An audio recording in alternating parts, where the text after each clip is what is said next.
Fine. Okay, welcome everybody. My name is Dion Lafoucade. It gives me great pleasure to welcome each and every one of you here today for the There Is Hope motivational series with our very special guest, Mrs. Wendy Fitzwilliam. Wendy, I want to thank you for making the effort to come today. Dion, thank you so much for having me. So looking forward to chatting with you this afternoon and with the young people who are joining us. Not a problem at all. Wendy, I want to start off by asking you to our theme, There Is Hope. How does that resonate with you? What does that mean to you? Exactly what it says, Dion. I know that we are, as a species, going through, and that's human beings, a radical transformation in terms of how our societies are organized, or the power structure. It's being turned on its head across the board from, who is in charge, at all levels, whether it's our ethnicity, the age of people doing amazing things, a shift in the order in terms of the faiths, the various religions that dominate, and sometimes radical change can bring a little bit of hopelessness. But in the midst of the chaos, I'm seeing so much positive happening with us too. And a lot of it resonates, or comes from rather, our younger population across the planet, the people who are leading the charge and forcing our leaders to step up in terms of our environment, in terms of how we treat each other as human beings. There's a radical evolution of the species that's happening as far as I'm concerned. That's how I interpret it. And to me, that's very, very hopeful. Because it does not spell doom and gloom at all. Quite the opposite. Often, in the Jewish faith, you were taught that before beauty and blossoming and true growth, you have to go through some pain. And that's what we are going through now, So there's definitely not only hope, but there is hope and grandeur on the other side of that. I love the name of Thank you very, very much. podcast. That means a lot. Thank you. Thank you. That means a lot. Wendy, I want to ask you if you could just take us through. Right. Obviously, you're world famous, but I want to talk a little bit more about your journey from a youth all the way up to what you've become. But just talk us through a little bit, because for young people, they're more or less saying, well, Wendy's famous and she's done this and done that, and I don't think I'll ever do that. But I want them to feel what it's like being young and then growing up to become what you've become. Ooh. So I've always said, and I maintain, Dion, that my journey was not at all special or unique in terms of my upbringing as a Trinidadian. Now, that is not to say that a Trinidadian upbringing is not special and unique. It very much is, and the things about it that are special in the context of our world, you only appreciate, ironically, when you leave Trinidad and Tobago, right? But, we are a very diverse society in the truest meaning of diversity. Our diversity is not superficial. And I appreciated that, for example, when I lived in the US, both in Los Angeles and New York. I have a lot of Jewish friends there. I don't know anything about celebrating any of their holidays and what it means, or I did not, rather, until I made an effort to learn. Whereas in our culture, I was raised Roman Catholic, but I celebrate Eid as enthusiastically, and Diwali and everything else with my friends who are Hindu and Muslim and of other faiths, just as they do, if you know what I mean. And it's taught to you from birth here, that openness, that acceptance, and that developed a certain level of curiosity, I think, in me. My upbringing in Diamond Vale, to very middle-class parents. My mother was a teacher, my father was a fire officer. But Diamond Vale, the way in which that government housing community, always remind people of that. Diamond Vale is government housing, the first housing scheme after independence in Trinidad and Tobago was deliberately comprised of Trinidadians of all walks of life, or rather Trinbagonians of all walks of life. So I grew up in a community with ministers of government, single mothers who were store clerks, parents like mine, a lot of public servants, a lot of business people, and you run into these people everywhere, the supermarket, in the parks, because that community has a lot of parks. Every street basically touches a park in Diamond Vale. So it was a place for us to congregate and interact with each other. We were the first community in the country to have a community pool, community tennis courts, right? Even though it was very, as I said, middle class, none of us could afford a pool in our own backyard and our 5,000 square foot lots. There was no room for one. But that said, we truly believed we roamed our neighborhood like no other. The only rule we had during the school term, was come home when it gets dark. And during the holidays, we didn't have to come home at all. If we were hanging out 2 streets over, 10 streets over, the parents of our friends would just say at about 9 p.m., it's getting late, I better call your mom and tell them where you are. You're spending the night? And so it was very fluid in that regard. But what it allowed for was an experience of the way in which Trinidadians of all walks of life live, if you know what I mean. And I think that's where that appreciation of our various cultures came from. It wasn't just what I did in school, it was what I did every single day. And then my father was always very ambitious, very much a go-getter. And I always say the example now in hindsight, I can appreciate. At the time, it was slightly annoying. But Daddy was just always up and doing something. He started his career, as I said, as a fireman, but he was an electrician, or this, or that, and the other. Around the time of my birth, just before my birth, he started his degree in engineering in the UK. The government of Trinidad and Tobago sent him. And then after my sister was born a year later, he came home for a year, went back to the UK, as a matter of fact, 2 days before my sister was born, and completed his degree. So my father didn't meet my sister until she was a year old, but my community, my neighbors, were always my parents too. They still are, even though I no longer have not lived in Diamond Vale for roughly 30 years. My neighbors, if I do something they love, my old neighbors, they congratulate me. I'll get a note, I'll get a phone call. If I do something they do not, they let me know as well.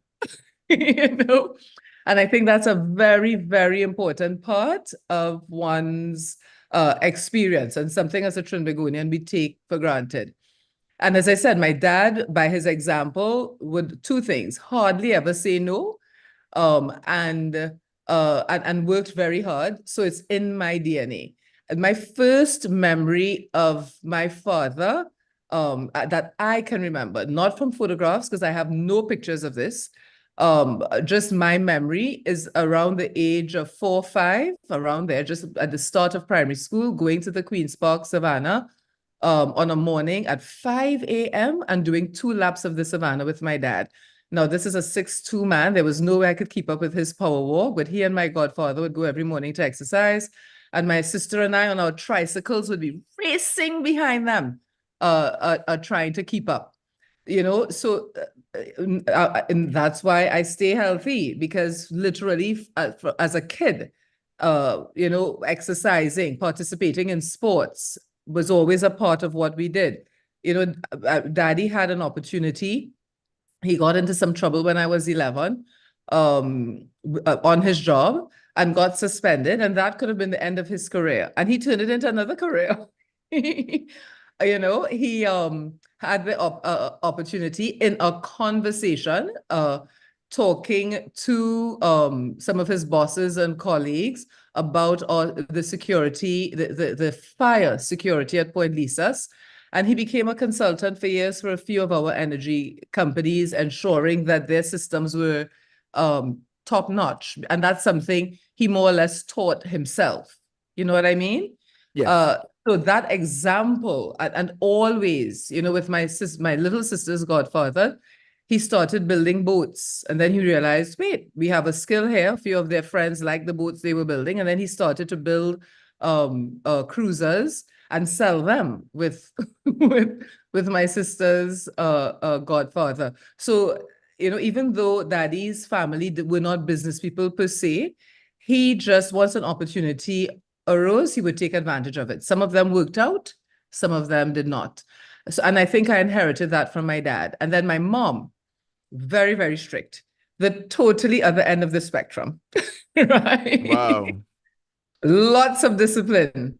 And I would always have to justify to mom why I wanted to do anything. If I wanted to go to Fatima Mayfair when I was in Form 1, I had to very much, as her firstborn, give her very good reasons for why I should be in that fete, right?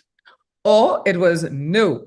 So I learned very early the art of negotiation with my parents. And to some extent, when I was in Form 6, to them now they appreciate it, but it backfired for them. It worked for me. And now I realize it's their example and how I had to navigate my childhood that allowed me to do this. In Form 6, I decided I always loved art. I always loved fashion, but I also loved law.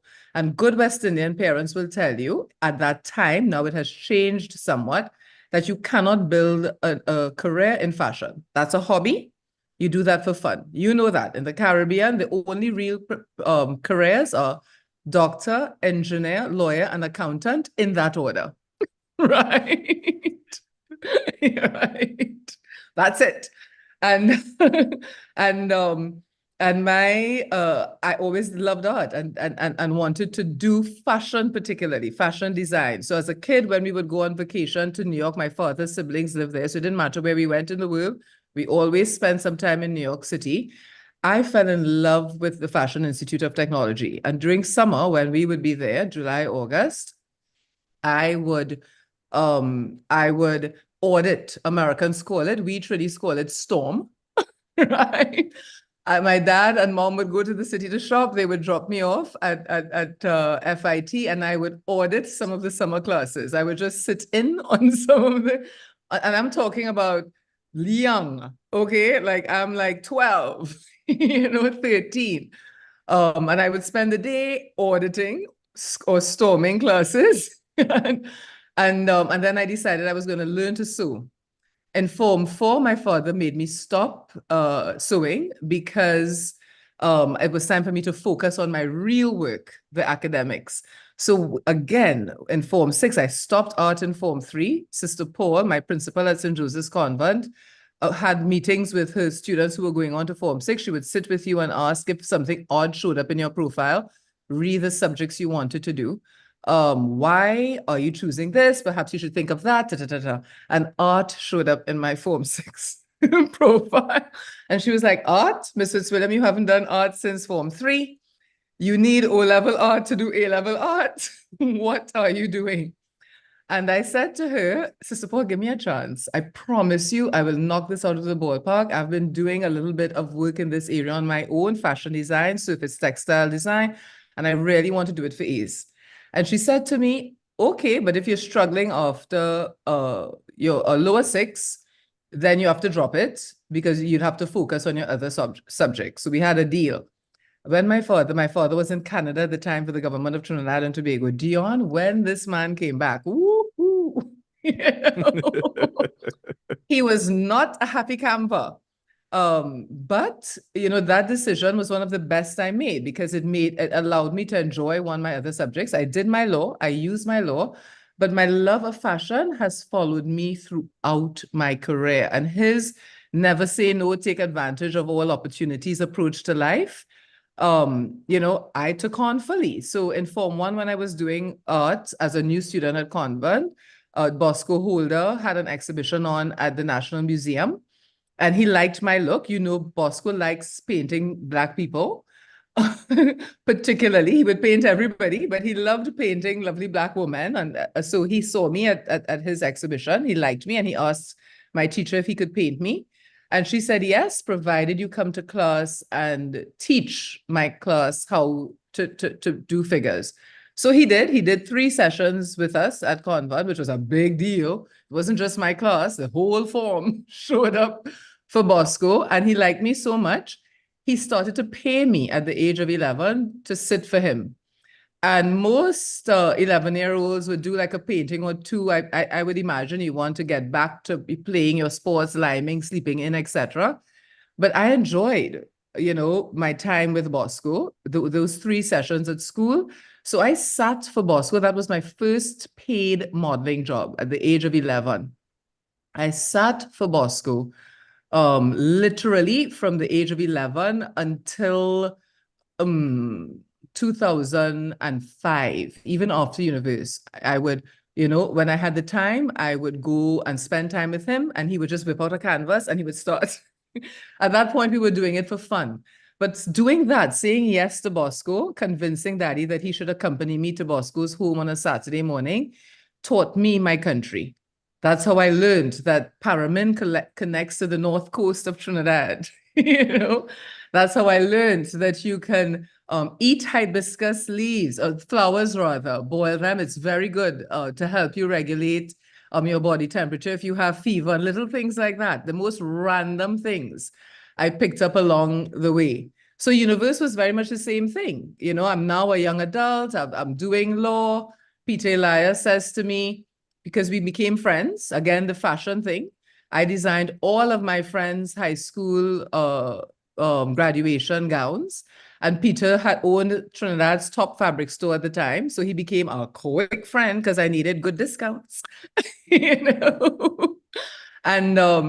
And Peter said to me, I think you should participate in Miss Trinidad and Tobago. You should go up for Miss Trinidad and Tobago. You'd be great at Miss Universe. And I was like, yeah, sure.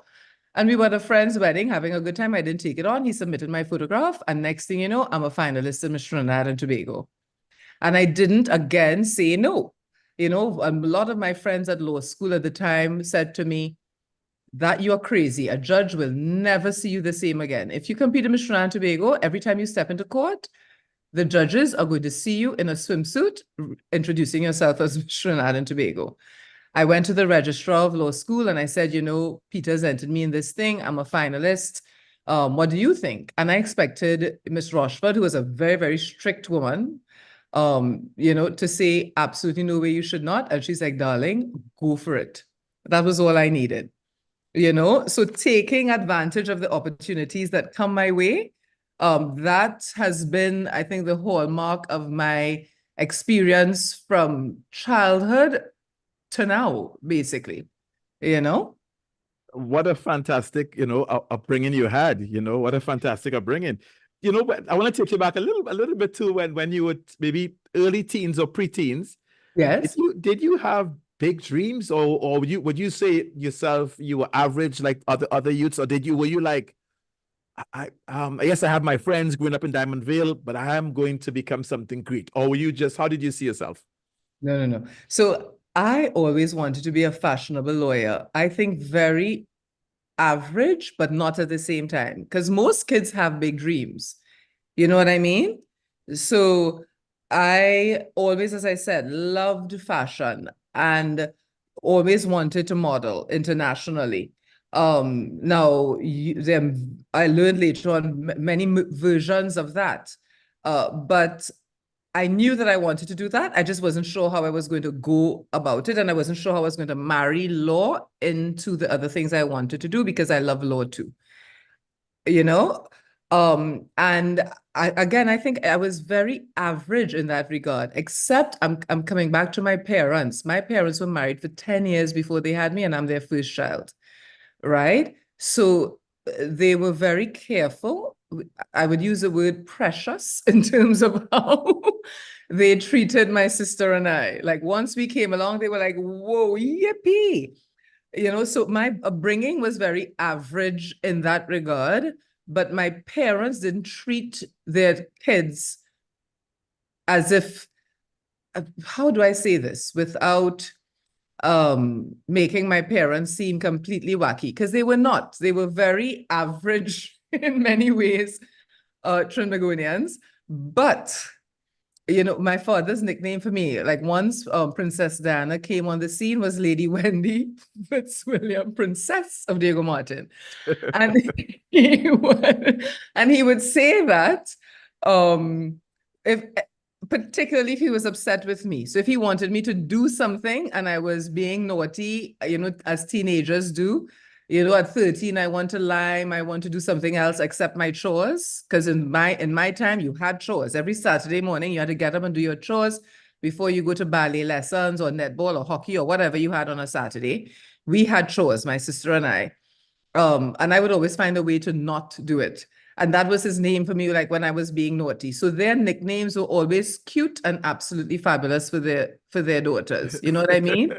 And if someone tells you something often enough, you start to believe it. You know, so I remember having an experience after Universe in New York with a young lady who obviously was a little bit jealous of the attention I was getting. We were doing an event at the CBS studios in New York. And she looked at me, I think to sort of like break my concentration, because we were on a panel and it was about 4 of us being interviewed. And she looked at me and said to me, your hands are so dirty. And I was like, what? You know, I looked at my hands. Wow. They looked very clean to me. And she said, your hands are so dirty. I said, what do you mean? She's like, well, you know, look at the inside of my hands. And her hands were, of course, because she was a Caucasian American, very white. And mine are very tanned because the inside of my palms are not pale white because I'm a very Black woman. And I said to her very confidently, no, darling, this is melanin. This is what you spend a lot of good money to acquire. With me, it comes naturally, you know, and little things like that. And that many of, I've seen friends, I've seen other young women and men cower in the face of taunts, as it were, because that was a taunt. That was a way of trying to break my stride. That is very hard to do that with my sister and I think that's because our parents instilled tremendous confidence in us, and confidence by their example. You know, so the way they spoke to us at a time when it wasn't cool to do so, even when my mother was angry with my sister and I, which was a lot when we were kids, right? Because as I said to you, she was this super disciplinarian. She would always discipline us first by saying, I love you, but. And she would always end a rant, and she could rave. But she would, so Denise and I used to say to ourselves, but this lady's mad, she's schizophrenic. She would dress us down and then end the rant with a, I love you, and go about her business. And we're like, but you're crazy. You know? Wow. Now I appreciate that very, very much. At the time, it was just, mommy is really annoying and she is mad as a hatter, you know?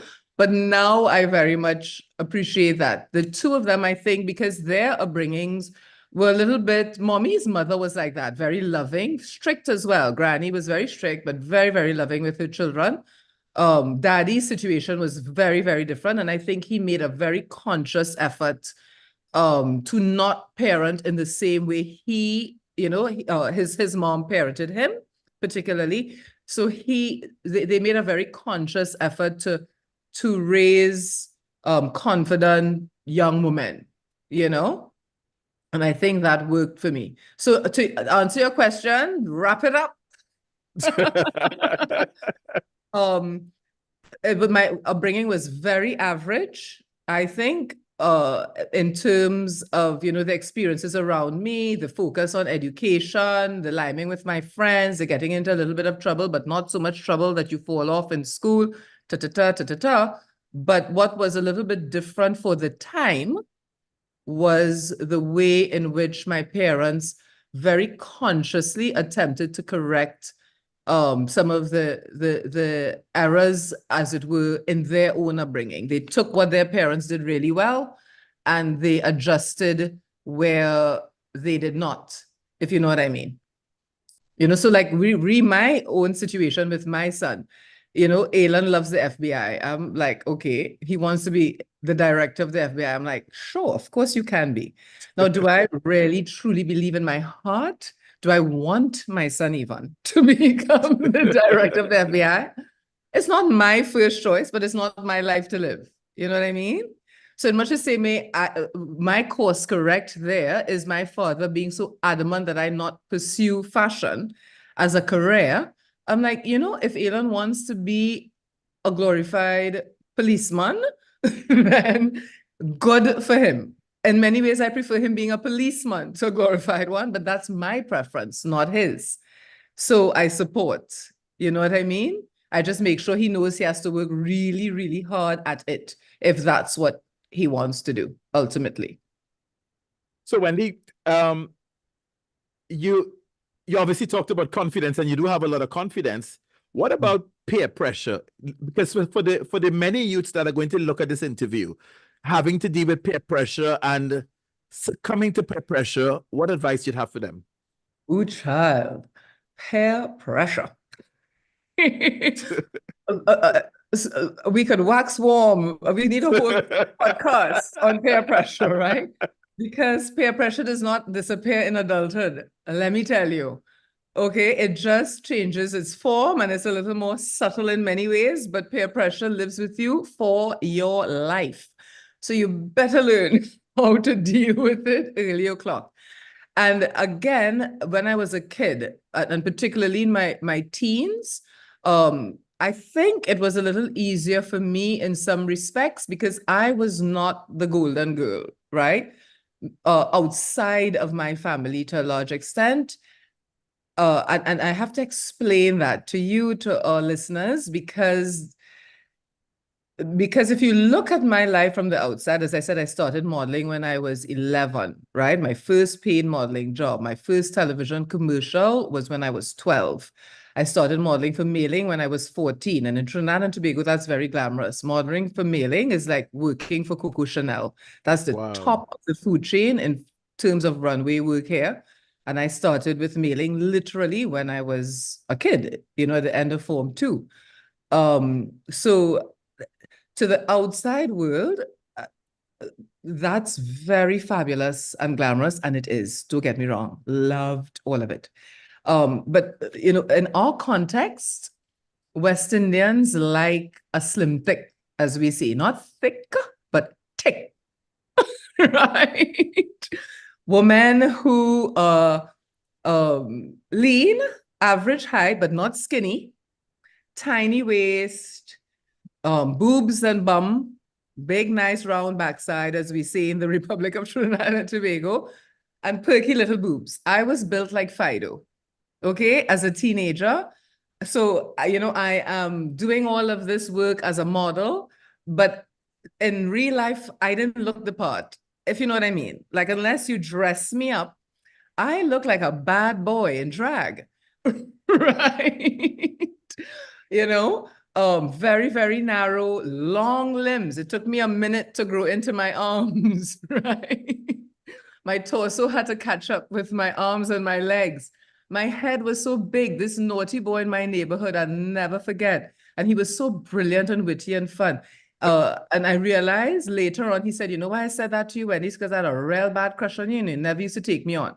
And I was like, well, how would I know that? He said to me in front of all of our friends at an intercall match once, and this is a big intercall match, St. Anthony's College versus St. Mary's. And this is the heyday of Shaka and Kona. So the whole of North Trinidad is at this intercall match.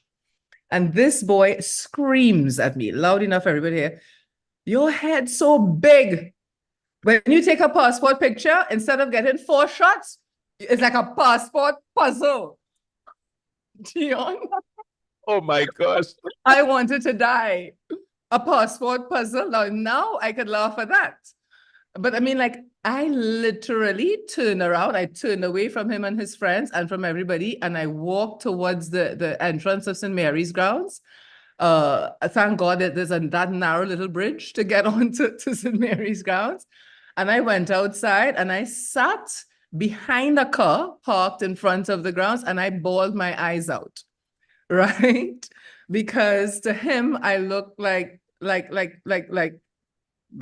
not cute. So that has always been my reality. Some people, in fashion in Europe particularly, this is the beauty ideal: long, skinny, the shape of my eyes, ta ta ta ta ta. But beauty is very subjective, very, very, very subjective. And still, my look is not necessarily the West Indian ideal.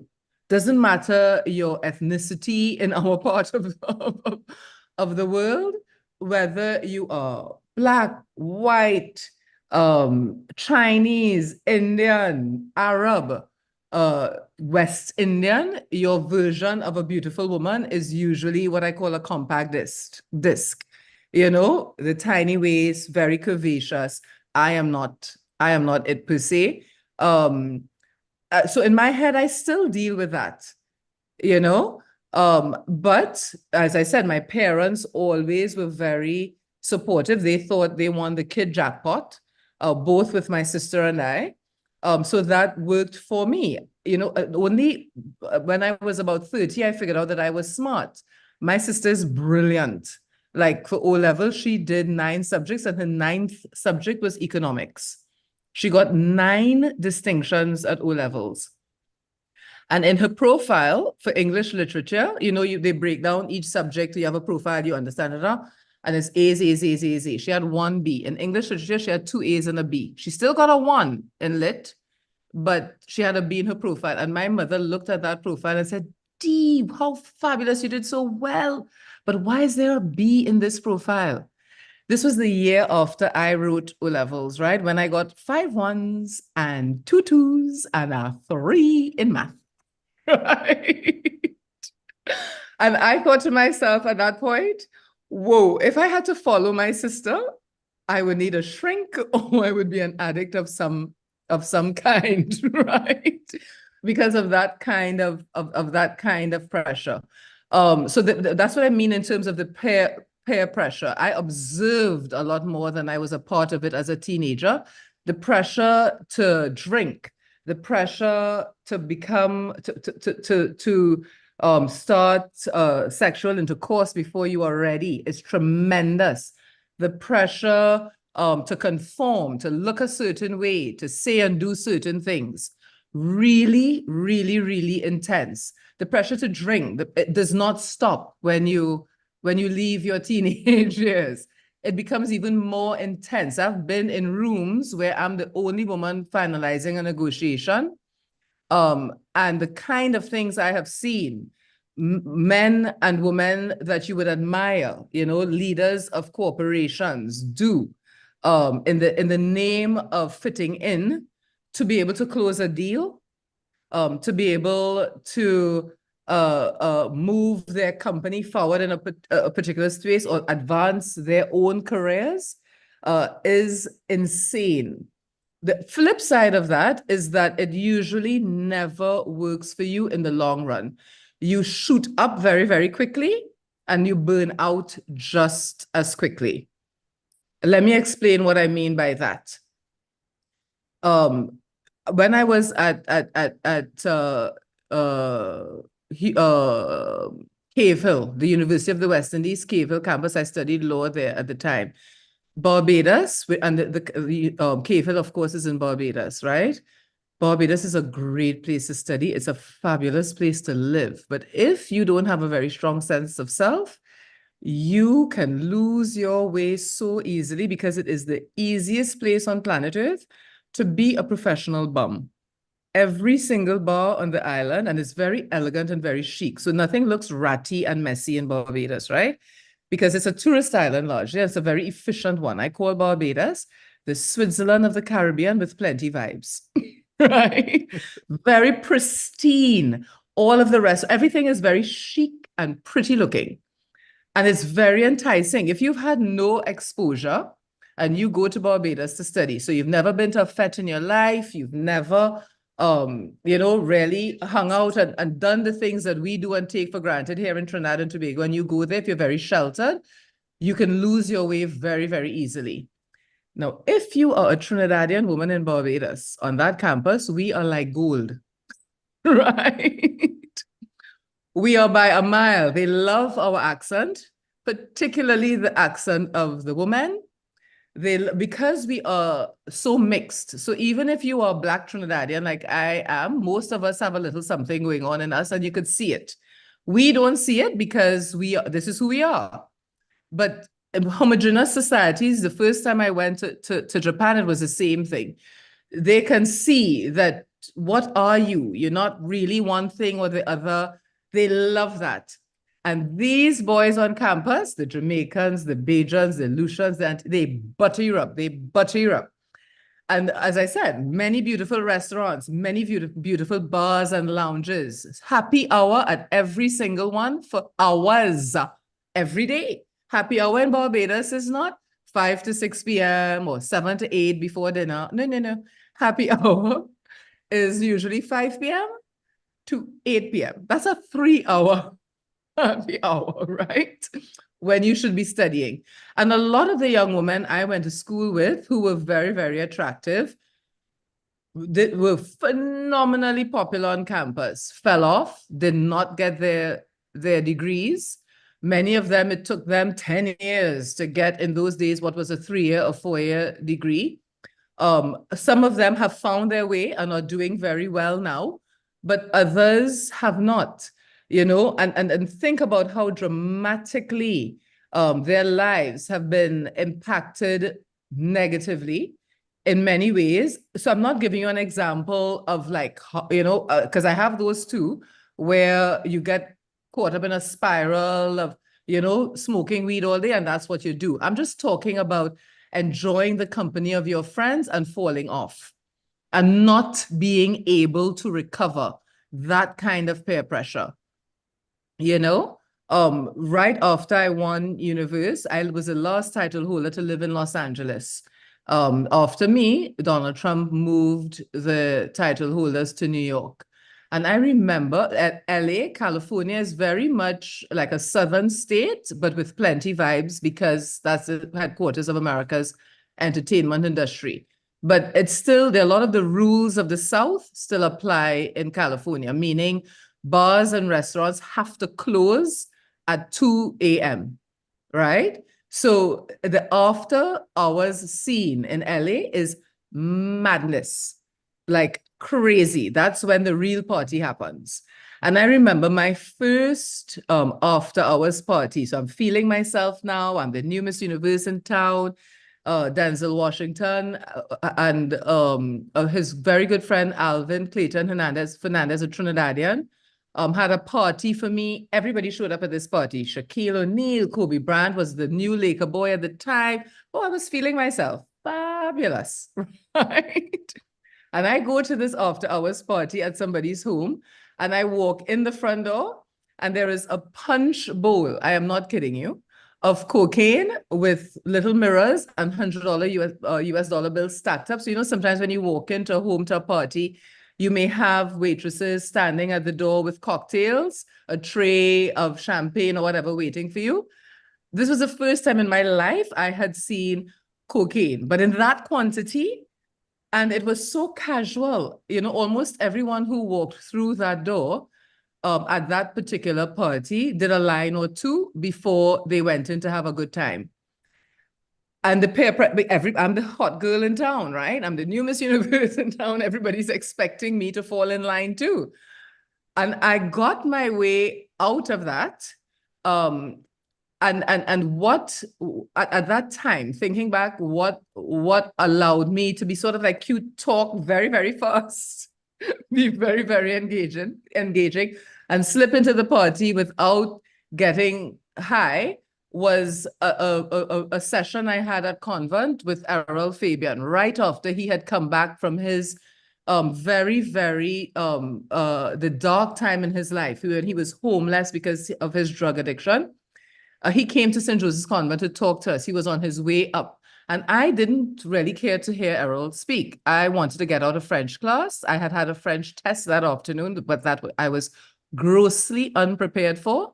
And I knew if I went to Errol's lecture, I would not have to do that French exam. So I went to Errol's lecture, but it was that memory of him being at the top of his game, coming up as a young actor in Trinidad, landing television shows and stuff, feeling himself, being introduced to coke and enjoying it, and then literally losing his life as he knew it, his family, his wife, his kids, his home, like losing everything because of his addiction. That just played on me, and I could have, but I didn't. It was one of those moments.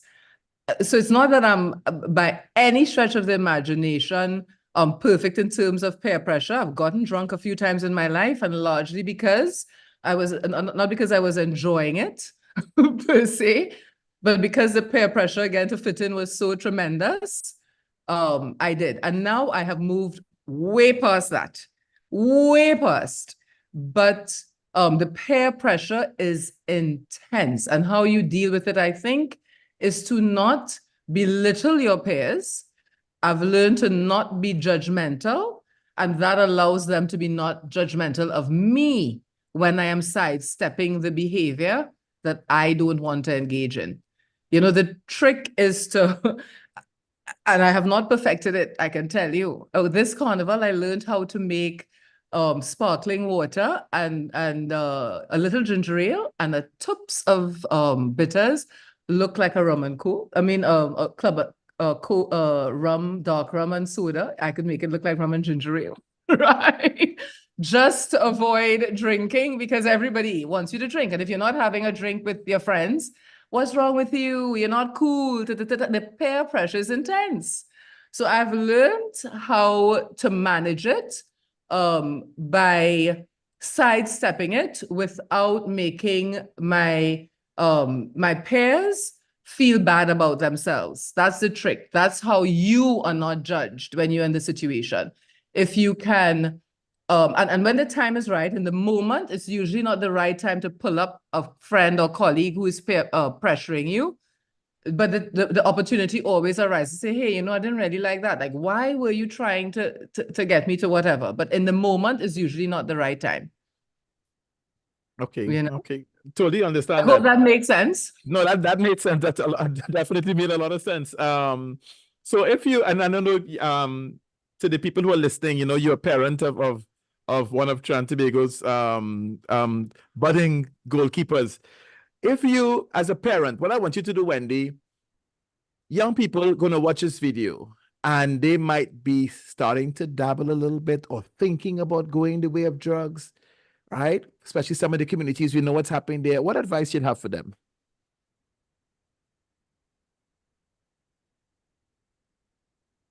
When it comes to the use of substances, it is usually, I have found, because as I said, we all experiment, right? But I have found what makes substance abuse and use sticky, and when I say sticky, I mean addictive, particularly. It's when we are trying to escape ourselves, right? And the example I gave in LA particularly, I don't want to sound preachy, but it's important to say this as plain as possible, right? I firmly believe, because I've lived it, your instinct, that twitch you get, Dion, when you feel uncomfortable, it's your spiritual self talking to your physical self. Anytime you second guess an action, anytime you second guess an interaction,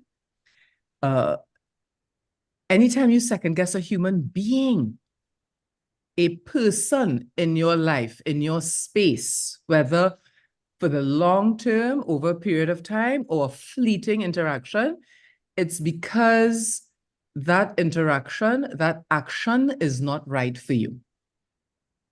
Let me say that again, right?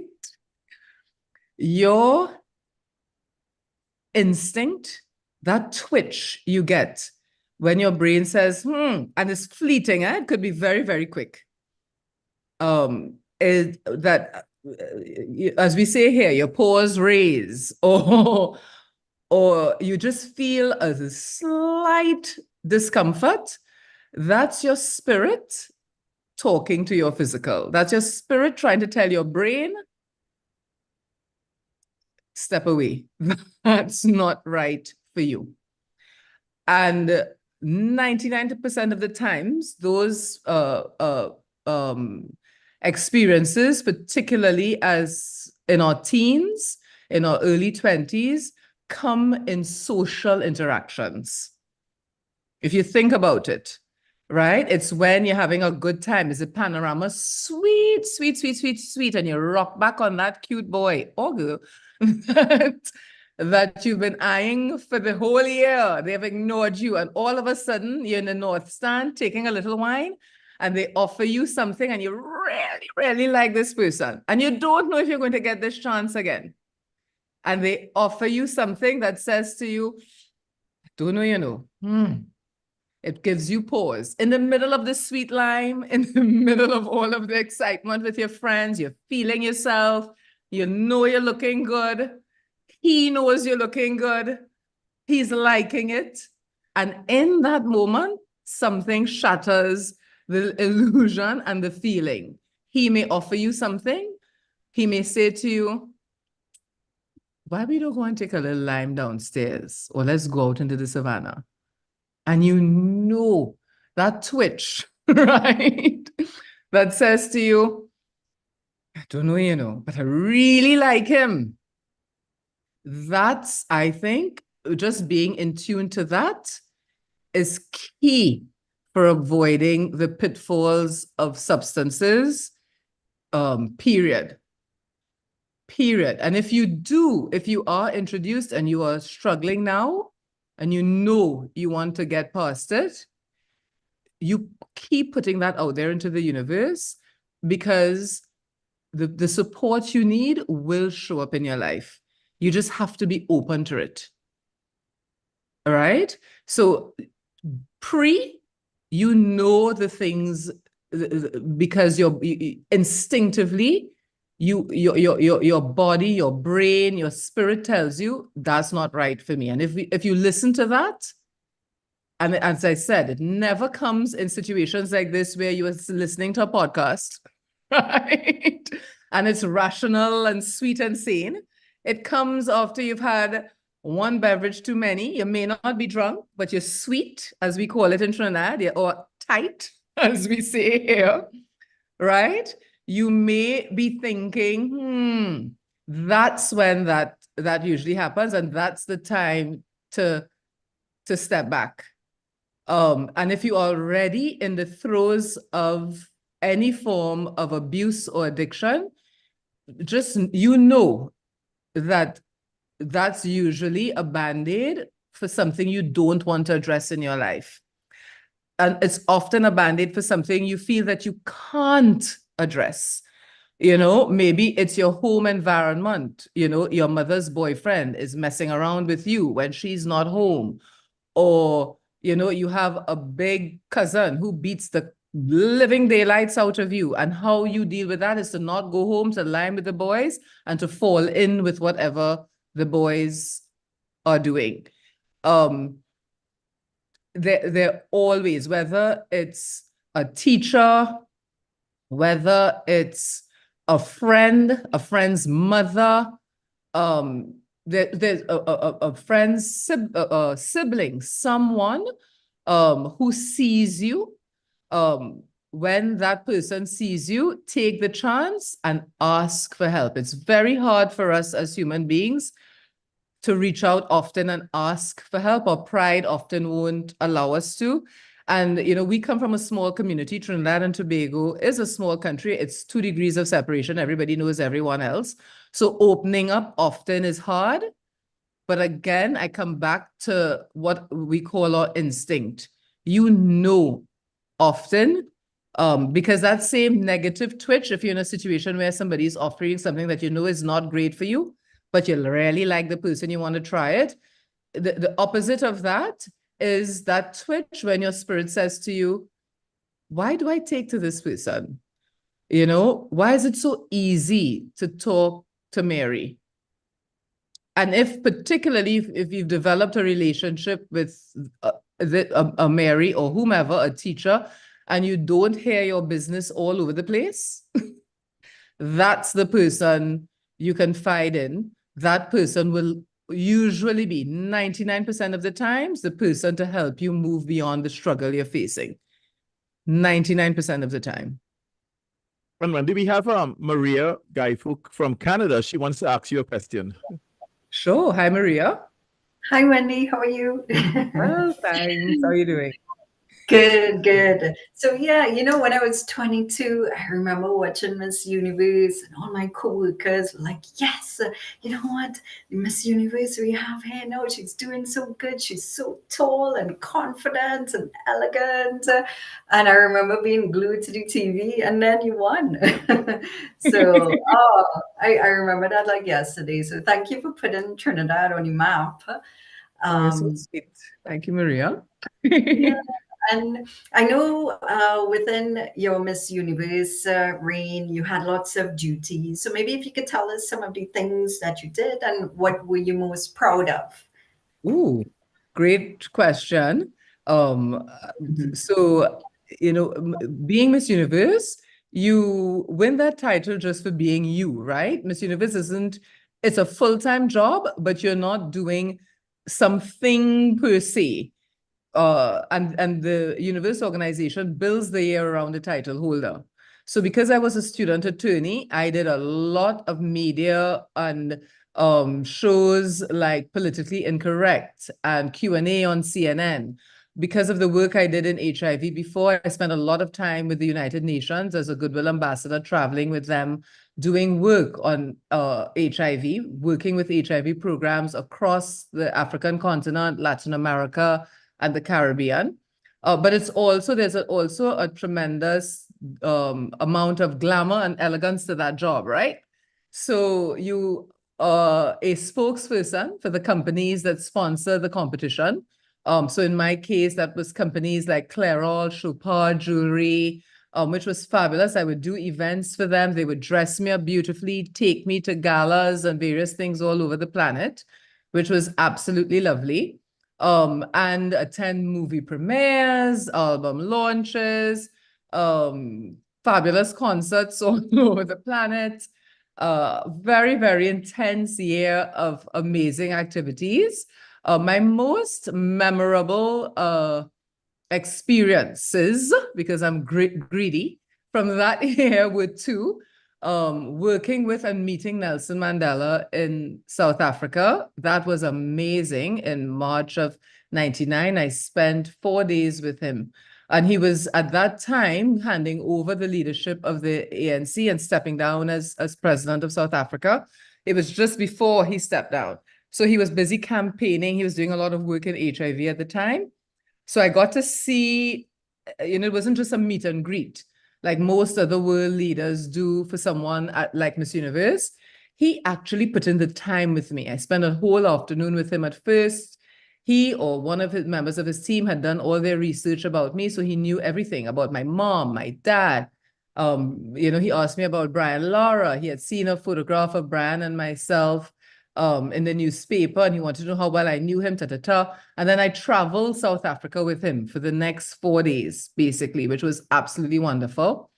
And then the people of the Virgin Islands, the US Virgin Islands, had invited me the October of my year, no, not October, sorry, July of my year as Miss Universe, to a gala they were having, and it had to be canceled because a hurricane blew through and blew down St. Thomas. It was really, really bad. And they got themselves organized, being a US territory. They invited me back in October. And but their gala was happening the same weekend as my birthday. And as Miss Universe, if you don't work, the company doesn't make money. You have to show up, right? So Miss Universe only has 3 days really vacation for that year. Your birthday, Christmas, and New Year's Day. That's it. Right. And this event was happening on my birthday. So, our director talent asked me if I would consider doing it, because this was an event that had to be postponed or canceled because of the hurricane, and if I would consider going. And I said, sure, of course I will. And when I'm there, I'd love to visit, because there were still many people of the Virgin Islands living in shelters. They would be rebuilding, but they were living in shelters. And I said, sure, I'll do it. But, I'd love to be able to visit a shelter, interact with some of the people. I'm not just going to go in for this gala and leave. If it's okay, I'd like to stay an extra day to do this. She said, I'm sure we could work it in. And the people of the Virgin Islands gave me the most beautiful gift. They flew my mom and my sister to the Virgin Islands. They surprised me by flying my mom and sister there. So mommy and Diane showed up the night of the gala, which was amazing, because I had not seen them for a while, and you're working every single day and ta-ta-ta. And then after so I spent the next day with mom and Dee at the shelter. I hung out with, the families that were living in the shelter on island. And then that afternoon, around 4 p.m., they said to me, we're going to take you for a little cruise. And I was like, sure. And I thought they would just put me on a catamaran. I would go to, sail around a little bit, and then that was it. No. They gave me 3 days on a fabulous yacht owned by a British couple who spent half the year in the Virgin Islands for my mom, my sister, and I got to see all of the Virgin Islands in a way in which you can't do it except by boat. So they took me to the British Virgin Islands. It was just breathtakingly beautiful. And yes, as a Trinidadian, I used to go down the islands and, with my dad building boats. I had sailed the Grenadines before that. But that experience, the fact that they took the time, that was so thoughtful, to have my mom and sister do this with me, because that universe is a phenomenal year, but it's a very lonely year. It's just you usually and a travel manager. You're having the best experiences. It's super glamorous. But every night you go back to your hotel room and it's just you in that hotel room. And so being able to share not the Bahamas, sorry, I said the Bahamas, the Virgin Islands experience with my family, that meant the world to me. It was really, really spectacular. So Mandela and the Virgin Islands trip, those two were magical. Okay. Thanks for that question, Maria. Yes, no, thank you. Thank you very much, Maria, for that question. Syra would like to ask a question. Syra, go ahead, please. Thank you so much. It's such a pleasure to be here. To meet you, Wendy. Like Maria, I remember when you won, it was such a thrilling thing for Trinidad and Tobago in general. And we saw yesterday with Archie Abrahams how excited and how unifying our country became, having such another beautiful representative at the International Beauty Pageant. What advice would you give to young women now who are interested in possibly participating in such pageants? Because we saw a fallout, women were not interested in that sort of thing, but we've seen a genuine interest starting back, but also the whole empowerment of women through beauty pageants. So it's not just a meet and greet anymore. Correct. We're seeing it as being a form of empowerment for women. So what advice would you give to our young women who are interested in representing our country, but doing so through the eyes of beauty? Beauty, that's a great question, Sarah. Thank you.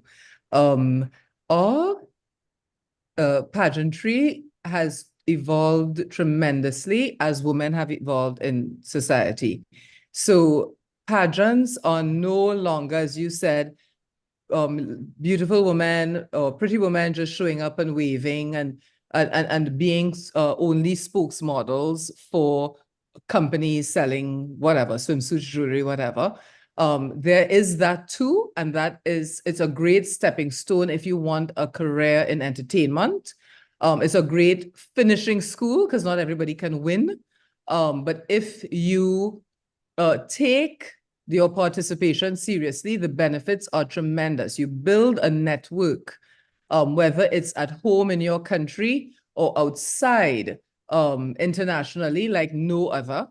And it's very hard to do that in such a short space of time as a young woman without that spotlight on you and the infrastructure that goes into hosting, putting on a show like Miss Trinidad and Tobago or Miss Universe. You're right, there is renewed interest in pageantry, and I think it fell off largely with the development of social media, when everyone could be an influencer and well known to some extent for being attractive, as it were. But what we are seeing now, the interest in pageantry has, I think, been on the rise again, largely because how do you differentiate amongst the thousands or hundreds of thousands that are very much the online influencer, etc. The role of the competitions, particularly Miss World and Miss Universe, has evolved in many respects, but has also remained constant in terms of the prestige associated with those pageants, particularly, both nationally and internationally. So coming back to that network, coming back to the training you get when you participate in a pageant, the confidence to speak at the United Nations or in your parliament and engage in a charismatic, thoughtful, memorable way, that comes a lot from the training you get in participation in something like a pageant in a short space of time. You develop it too, like me, if you had to go through law school and sit through moot court, or if you have to argue a case in front of a judge, but that in that environment, it takes much longer to develop those skills. Pageantry forces you to do it very, very quickly. And also the representation, to your point, Sarah, the sense of pride your country feels in you. As I said, even if you're not the winner, you know, Miss World was yesterday. And the way in which Trinbagonians, now yes, I participated in Miss Universe, I won it, but I am not like the most rabid consumer of pageants, right? So I don't look at them unless I'm judging them. I don't. And I know who our delegates are, sort of, but I'm not invested in the same way many of my friends are. That said, our winner, our representative at Miss World this year, Ashe Abrams, was so charming and gorgeous and light on her feet. Like, listening to her, it was so entertaining. Our country really rallied behind this young lady, you know, and though she was not first at Miss World, she's definitely first for us. You know, I had to spend a lot of time yesterday, this weekend being the weekend of International Women's Day, at many events across Trinidad. I did 4 events yesterday. And the enthusiasm, the excitement, very much like a sporting event around this young lady, spoke volumes in terms of giving us a little pep in our step, which is the same thing sport does for us. So to anyone who wants to participate, I say go for it in terms of your personal growth. You can't go wrong. Even if you don't win the competition, you're winning at life, because you would have learned skills, you would have developed skills that will serve you in good stead for the rest of your life. Ladies, you know what I'm talking about. The ability to, as we say now, beat your face, pull it together in 10 minutes, right? And look polished. That's something that takes a long time to figure out if you don't have to do it every day for a few months. And you certainly don't get that very quickly you know, as in your late teens, early 20s, if it's not part of what you do for a job, as it were. And that's what pageantry is as well. It's a job, pulling yourself together. And it may seem superficial, but people can't hear you generally unless they can see you. I use the example of Michelle Obama at the beginning of Barack Obama's first run for the presidency of the United States. You may forget that now because most of us, all of us, love Michelle Obama. We love her smarts, we love her wit, we love the way she pulls herself together. She's become a fashion icon. But in the early days, when Michelle was still a little bit resistant to Barack running for the presidency, she wasn't so sure. She looked very much like a soccer mom. And I'm not putting down soccer moms. I am one. That's why I can say that with such confidence, but a little bit disheveled, not completely pulled together. Her eyebrows too tweezed. They were very sharp, very changed her look entirely.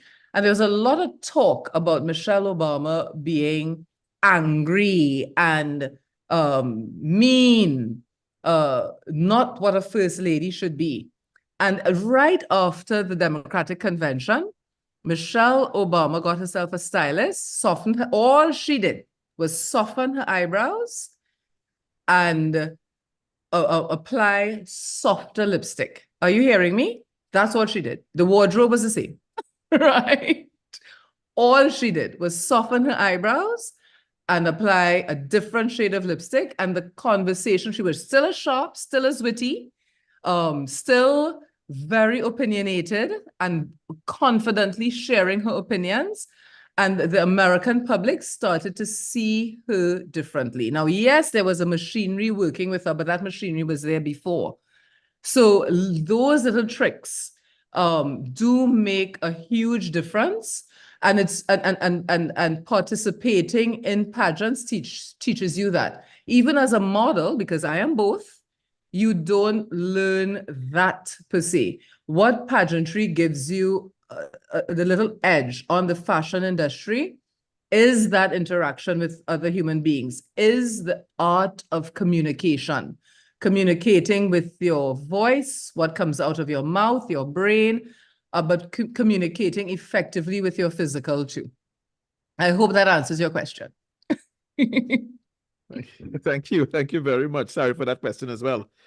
To a young person, Wendy, who growing up is a little bit tough. You know, they don't have all the means that they have. It might be problems with meal, it might be problems with the transport, and they really see life in a tough way, right? They're looking at life and the hope is not there. What advice you'd have for them?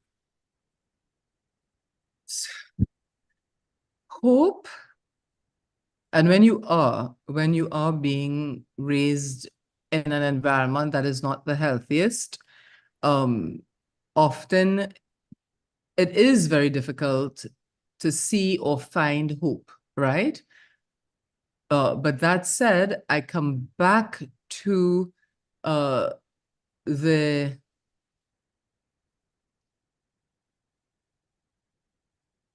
relationships, Dion, that you may overlook, that are not as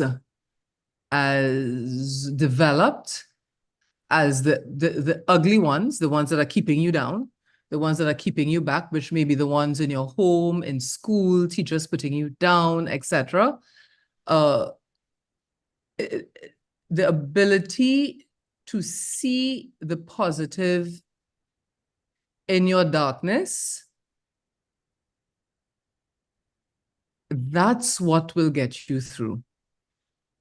And once you make that mental shift, usually, you immediately, I always say the universe is precise. Someone comes into your path that would help you move beyond the difficulty. something, someone, whether it's an activity, whether it's, making a team, being harassed by a teacher to participate in choir or something that you have no interest in, per se, or an interaction as I had with, kids I never expected to meet, who, when my parents were going through their divorce, that was a very difficult, dark time for me. Those kids allowed me an out to be able to appreciate the things that were working well in my life, which at that time in my head, and largely was being able to get up every morning and have the ability to go to school. I had my health and I had life, right? Health and life. Everything else seemed to be falling apart around me. So it's, again, it's finding the positive in the darkness. I don't want that to sound above the, our young people. I think our young people are very, very smart. It could be a friend. It could be, a buddy from school. If that person says to you, come and lime by me, and you like liming in their home because that home is just calm compared to yours, and you are welcomed, take advantage of it, because it's in your peace. You will be able to find the solutions to help you get out of that. You'll find the people to help you move beyond the difficulty. You'll find the opportunity, as it were, to move beyond the difficulty. If it's sometimes a catalyst for that change could be a line you hear in a movie, or somebody putting you down. And I know that sounds crazy, but somebody saying to you, basically, you're not good enough. Nobody would ever take you on. You're not pretty enough to do that. The sweetest revenge is focusing on your performance and proving everybody else wrong. Winning is the sweetest revenge. You let go and let God, right? Just focusing on doing you to the best of your ability. That's how you win and you succeed, right? So I'm very much aware that there are times in life when you just, the circumstances in which you find yourself, as often that you have not created, you have no control over, are overwhelming. But it is being open to, and you have to teach yourself to do that. It doesn't come easily. What I'm asking here is that you consider developing a new habit. Like you were taught at birth, get up, brush your teeth, you have to speak positively to yourself. That's because that's how you'll be able to see the positive in the darkness. It's a very, very deliberate act of saying, nah, I'm better than that. Every single day. Every single day. And when you do, you will start to see the positive in the darkness. You'll find it, it will find you. It's there. But often we can't see it because of the overwhelming circumstances of ugly that we're dealing with. When that's bigger and stronger, it seems, finding the positive is harder. And it is those little channels, whether it's, as I said, that interaction with a friend, someone, that will get you out of that situation.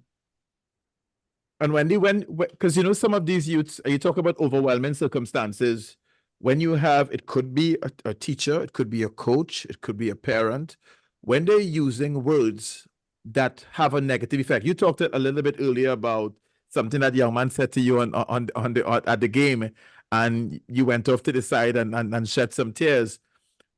young people who are having words spoken to them, do you believe there is power in words? And then what advice you'd give to these adults who are around these youths and they're not saying the best words to them? I'll put it that way. Dion, great question. I am seeing here on my computer, it's flashing. Can you give me 1 minute to just plug it again, please? Sure. Okay. All right. So I'm turning off my camera for a sec. I'm going to sort this out quickly. Sure. Okay. Guys, forgive me. No problem. So while Wendy's just sorting the computer out, and if we have the young people on, I would love you guys to if you could use the hand raise option to ask Wendy a question, because we obviously with Wendy's schedule, we don't get opportunities to speak with her that often. Not that she doesn't want to converse and share with young people, but if you have any questions, you could put it in the chat. You could use the raise hand option. But and then what I'd like you guys to do, so can you put in the chat for me, what are you getting out of the conversation so far? Just put some things to me in the chat. What are you getting from the conversation so far? Yeah, anybody, please, yeah, just type in the chat and just tell me things you're getting so far from Wendy's conversation. Anybody, who's going to be first to get something in the chat? What are some of the things that she's speaking about? What are some of those core values that she's brought up? Confidence. So Wendy, I just asked them to put in the chat what things they were getting from what you were saying, and Nicholas has put confidence so far. So Wendy, you need me to repeat that question, or you remember? Yes, I can answer your question now. In terms of just remind me, because there were a couple of things you said that I want to make sure I cover. So one, the power of words. Yes. And also advice to parents in terms of how do they use coaches and so, yes. Yes. So I do believe that words are very powerful. But and those are words that are spoken to you, but your self-talk is more powerful often than words spoken to you or about you, right? And that's why I said just now, in terms of how do you deal with, how do you overcome, the ugly you may be facing in your life.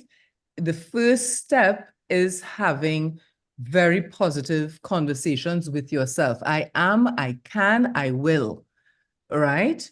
That's very, very important. And that's how you overcome the power of the not so pleasant that's said to you. And of course, if something is repeated to you, you tend to believe it. And that's why it's so important to counter any negativity that you may face from your peers, etc., by your self-talk. And human beings tend to beat up on ourselves a lot, right? And I am not a guy. I've observed you guys over there. But women do so, I have found, much more than men. Oh, we beat ourselves up for everything, right?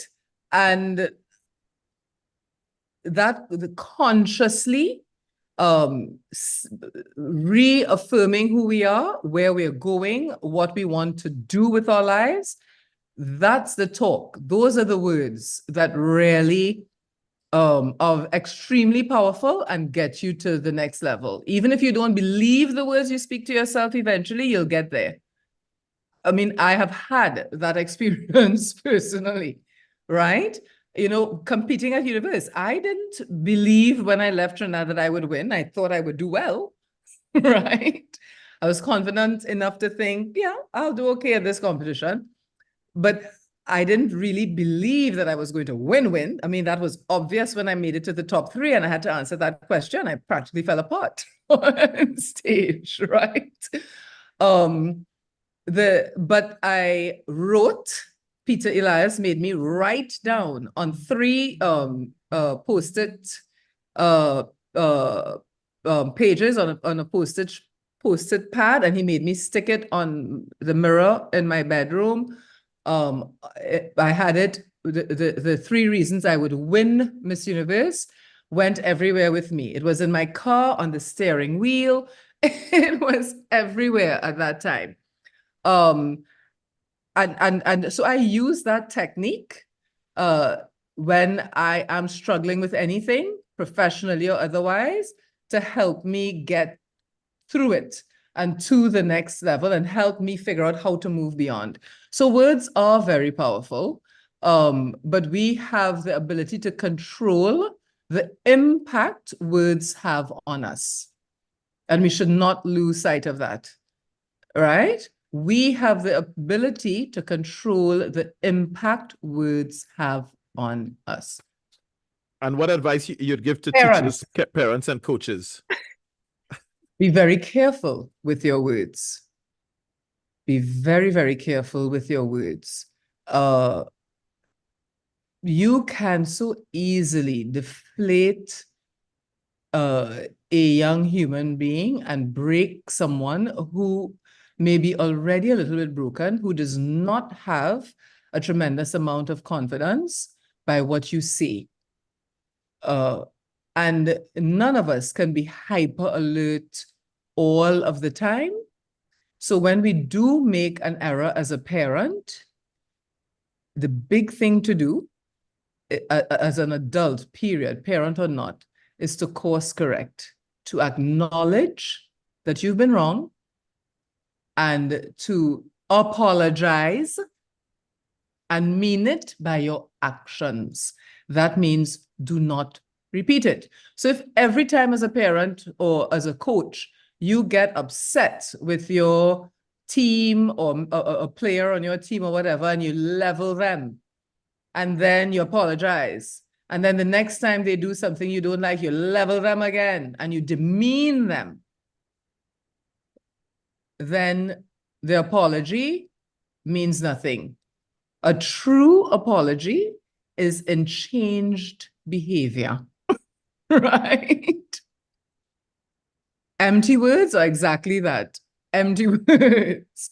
A true apology comes in changed behavior. So as a parent, if you didn't like how your mother may have spoken to you, and then you come and you do the same thing with your children, you're failing your kids.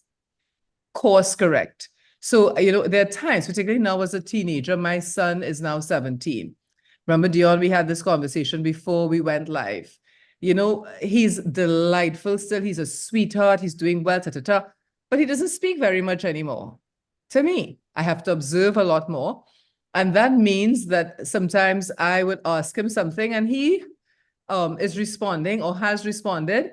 But if I don't hear him, I would, Elon, but I spoke to you. And I try now, you know, that had happened a couple of times. And he said to me, Mom, you know, I really don't like it when you shout at me. I don't hear you when you shout at me. I switch you off. Right? He's not alone. All teenagers do that. I did it with my parents when I was a teen too. So how I deal with that is that I make the effort to talk to him and with him now. And, you know, there have been a couple of times where I may have assumed that he has done something that he has not. When I calm down, I apologize. But the teen screaming matches have gotten infinitely less because I deliberately now try to not lose it with him. I appreciate that as a teenager, that's part of our cycle as human beings. We go through a phase where we must separate and find ourselves as we are moving into adulthood from our parents. So I think most of us, the adults on this call, the parents in this call, most of us don't have many photographs of ourselves as teenagers, 13 to 17. My parents have graduation pictures and that's it, right? Now with social media, it's so much easier to get photographs. And my son is 17, and from 13 to 17, I have very staged pictures of him holding me at special times, my birthday or whatever, and with his grandparents. Very few pictures of Alan just being, and that's because as a teenager, you're supposed to separate from your parents. So for the parents out there, you have to remember that your success, and even for coaches, your success as a parent is raising an independent, capable adult, right? If your child is still dependent on you for everything in their 20s and 30s, you are failing as a parent, right? Success is raising a human being who can stand confidently on their own 2 feet and make their way in life. So breaking them with your words is not going to do it. And altering the way you parent and you coach slightly from the way you would parent and coach a young kid, 8-year-old, 9-year-old, 6-year-old, to an adult, someone in their early 20s, it's very different. The teen years particularly are very, very, very challenging. Very, very challenging. And so using your words wisely, because it's not just what you say, it's how much you say. Teens don't want to hear you, right?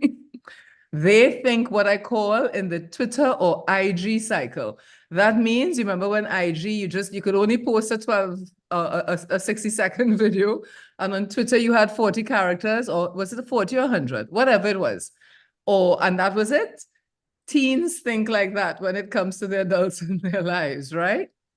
You have a very short window to make an impact, so use that time wisely.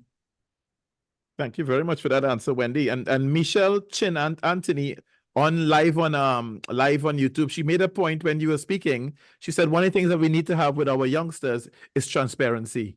So, Michelle, you are 100% correct, particularly today, right? Because all of the information you will ever need on anything ever in the history of the world is in the palm of your hand, right?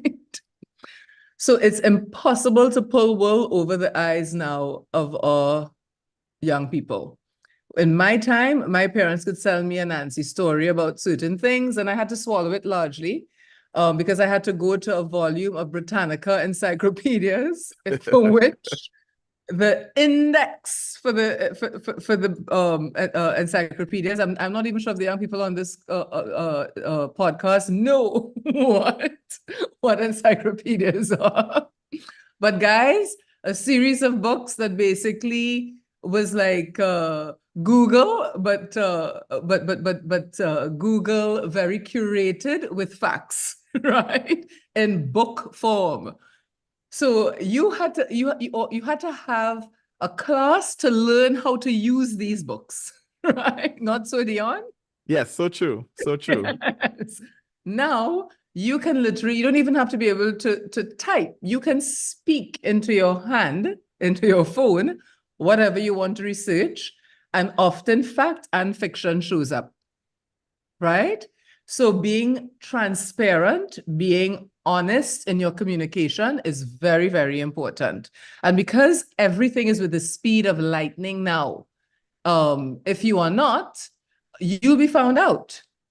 So it's not just in terms of raising your kids and your and communicating with each other, with your peers. It's just in terms of your reputation and how you are perceived. If you are not honest and transparent in your interactions and how you present yourself, so whomever you are, just be you. You cannot do. Our world is very forgiving now in terms of the fake, the inconsistent. There's a lot of it, but again, you really box yourself in, you limit yourself, and inauthenticity is the killer of dreams, right? And careers in our world now, because information is no longer premium, because information is so accessible to all, to everyone. You know, transparency, authenticity becomes way more important in our world now. And Wendy, Nicholas had a question for you. Nicholas, go ahead, please. Hi, Wendy. Well, funny you should end your last note on this because I think it's probably links. So, like, on the heels of like you winning the Miss Universe beauty pageant and having a lot of success in the career in like fashion and modeling and stuff, right? And it's normally you kind of basically judged based on like physical appearance, right? But you've also have like another side to like your success, as well as like how were you able to create that pathway away from just being viewed as just a physical person, and then like how were you able to transition that into being well known and just being recognized a bit more and respected for being like a business leader, entrepreneur, as well as like a lawyer, and then being that sort of distinguished not just on the physical but also like what you're doing like in the boardroom. Like how were you able to handle those challenges? Because I'm sure, especially like all of those years ago and now, it was a very different landscape that we live in, right? So it must have been a very interesting challenge then and now. And how are you able to kind of deal with that moving forward and creating your pathway a bit of away from just being judged as like, oh, I'm a beauty pageant queen, you know? You know, Nicholas, great question. And it comes back largely to, I think, my experience, my upbringing. As I said, I always enjoyed fashion and beauty. I've always been a girly girl. I'm just one of those, you know, like when I was as tiny as can be, I was in my mom's high heels. My sister is not, you know, I have to like almost pay the earnings to put on lipstick. But, in my household, education was always very important as well. And I liked, I am a little bit of a nerd, you know. So I liked reading. I still do. And I like learning. You know, as I said, I was awful in French in high school, so I'm learning French now in my old age. Let me tell you, my old brain is struggling. But I think what allowed me to develop those two sides of who I am was largely the support of my village, I call it. So where my parents were not supportive, you know, like my mom also was, you know, a little bit of a glamour girl. So she was very supportive. That was the only thing she didn't say no to. And daddy was the opposite. He said yes to everything else but that. So my village and where my parents were not as supportive, you know, people like Sharon Imbert, who was like Trinidad's, she was our Iman, and she modeled for mailing. My very first mailing job, she was there. She retired about 10 years ago as the permanent secretary to the Prime Minister of the Republic of Trinidad and Tobago. And she always modeled. So I had great role models in that regard. You know, Sharon is a phenomenal accountant, but she was also a model. She didn't have to give up her love of fashion, her love of you know, the beauty industry to be and respected as a public servant as well. She spent a career in the public service. So it's finding your tribe largely. You know, my parents, as I said, were very supportive of my sister and I for the most part. And when they were not, I found I found that I was open to it. Remember, I kept saying just now that this is a living example of not getting the support, whether it's at home or at school, and making up your mind by your self-talk that you're going to do it and doing it. I come back to that example I used in A-levels, deciding to do art because my father was away and I could do it, right?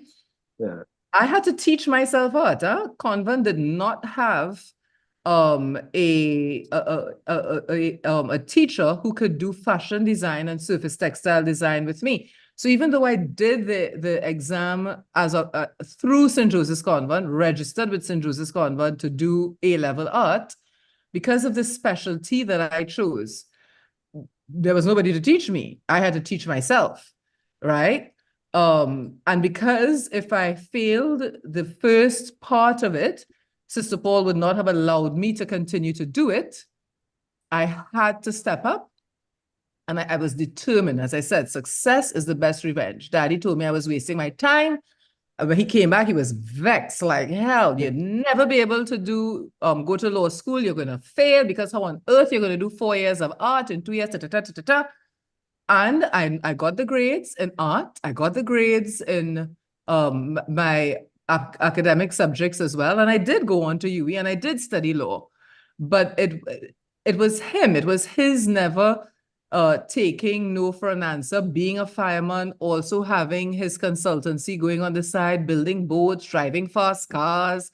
I mean, he used to drag race. He did it all. So it was largely the example I got in my home, I think, for both my sister and I, because she's the same thing in that regard. And just taking advantage of the opportunities that came my way.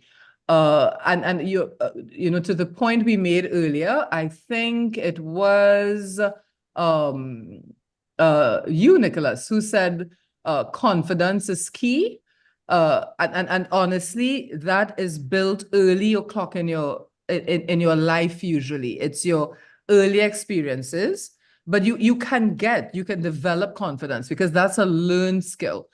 Yes, for some people it seems innate, but I really believe that confidence is built by your environment, and it's very conscious, either on the part of the people around you, your parents, your coaches, your teachers, whomever, or it's a deliberate attempt in adulthood when you have not been confident, when you've taken quite a few hard knocks to say, you know what? I am going to overcome this. I am going to, in spite of and despite whatever I may have experienced. So for me, the ability to flex, as we say, in both worlds, the world of entertainment, the world of business and a profession like law in business, because I've never practiced law in the traditional sense, but I use it in my professional life every single day, drafting contracts, with my negotiations.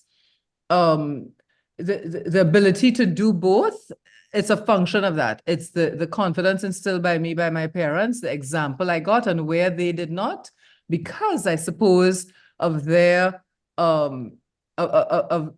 overt and subtle ways of building their daughters, building our confidence, me being able to say, you know what, you may not think I can, but I will.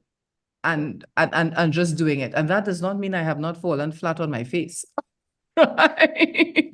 Oh, darling, there have not been only success stories here at all.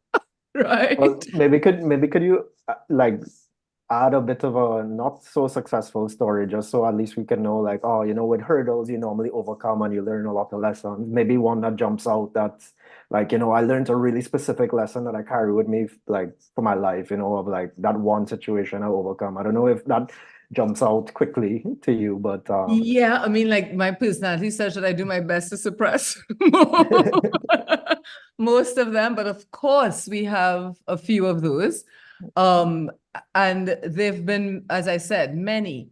One of the most recent examples for me was producing Caribbean's Next Top Model. Now, we did 4 seasons of Top Model, which by they were all aired, they were well received, #1 across the region in their in every country in which we aired the series. But the business side of it was a hot mess, largely because I didn't own the franchise when I first got into it. My sister and I acquired it in middle of the production of the first season because we had not done sufficient due diligence on the parties that had owned the franchise, and they were messing with my hard-earned name and reputation. So I had to jump in and literally salvage that project and do things that were not at all innate to me. Be very, very tough, make very, very difficult decisions, rehiring and firing, which you never want to do in business. That project almost bankrupted my sister and I will tell you. It was a very, very sharp learning curve. But, you know, in terms of business generally and moving into another space where I don't have the expertise, I couldn't wing it. Like I had great success winging Miss Universe. I was not a pageant girl. I'd never done a pageant before in my life, competing in Miss Trinidad and Tobago for the first time. Many young women do that over and over and over until they win, and then they go on and they try at international competitions before they win Miss Universe. Miss Universe was my second pageant ever in life, period, right?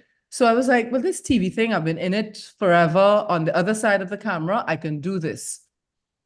And I could not, and certainly not at the level that I was used to and I demanded of myself. You know, season 2 and 3, really, really difficult. Again, taking some hard knocks in business, stuff that you don't learn in a business master's program, right? Yeah. You just have to experience it. In season 3, sorry, which we shot in Grenada, the production company we hired tried a Mexican standoff on us in the middle of the production. They came in at a very reasonable bid to do all of our principal photography, and then tried in the middle of the season when we were about to shoot the 6th episode of the series. They're not going to work anymore because they want more money. Now, I'm a lawyer. I should know better, right? And you know, when you're in the middle of a production, my friend, you are bleeding money. If you shut down, that's why the planning of a production is so important. Because once you are in principal photography, once you're in the act of executing, even if you don't use a makeup artist on a particular day, you've paid for her time, you have to pay her. If you don't use your cameraman, you've paid for that time, you have to pay them. There is very little wiggle room once you're moving. And a production like Caribbean's Next Top Model, where you're flying guests in and flying people out. So that's airline tickets, it's feeding them, it's putting them up at a hotel. A production like that costs on the very cheap, roughly $30,000 a day to execute. So if you're down for 2 days or 4 days, right, do that math. And you have pre-starting production, you've raised the money you need, you've worked in a contingency for various things, but the shutdown of a production is very, very costly, and often it's impossible to get it going again. I had, as my sister did, the two of us had to pull on every resource we had to make that happen, from the government of Grenada, right, to relationships we had with businesses, both in the region and in the United States, to quickly get it done. We did, but as I said, we suffered dearly for it. So in terms of just drafting those kind of contracts, doing our due diligence, doing our homework, not only making calls to productions that are on the proposals of the companies we work with, but doing a little bit more work, a little more in-depth work behind the scenes. And that doesn't only go for productions, that goes for everything I do now. I am just a little bit more thorough in terms of both the homework I do on potential partners, whether it is in my personal life or my professional life, and also in the planning, making sure that I leave less wiggle room for error. I still take risks, you know, I still do things that, you know, may not be squarely in my wheelhouse. On Friday, I hosted a concert here in Trinidad for women, celebrating women for International Women's Day. I do not host concerts, my friend. I am not a rah, rah girl. Let's get the party going. No. Right. But I took on that challenge. And in our context, these things are not as scripted as they are in America, for example. So, you know, you have to wing it a lot. An artist doesn't show up on time, somebody shows up, we throw in this into the program. You know, I'm like, whoo, there's a lot of ad-libbing here. And there were a couple of times during Friday's concert that I felt like I fell flat on my face, but I was able to bring the audience back with me. And fortunately, the talent on the show, they were exceptional. So people forgot about my boo-boos very quickly. But I did make a few, you know, in front of, I don't know, roughly 1,000 people at Napa, right?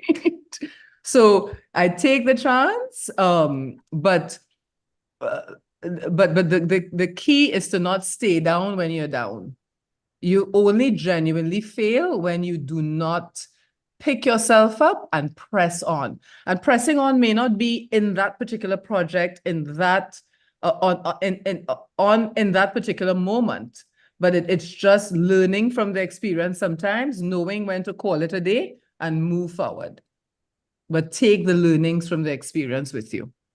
Awesome. Well, thanks a lot for sharing. Appreciate it. So when do we have Wesleyana? But just before we finish, Wesleyana would like to ask a question, please. Wesleyana, go ahead, please. Oh. Hi. Hi, Wesleyana. Nice meeting you, Wendy. Before I ask the question, I just wanted to let you know that. Whoops. I think Wesleyana, are you hearing her? Because I am not. Wesleyana, you still there? Oh. Or could you type, Wesleyana, could you type the question in the chat?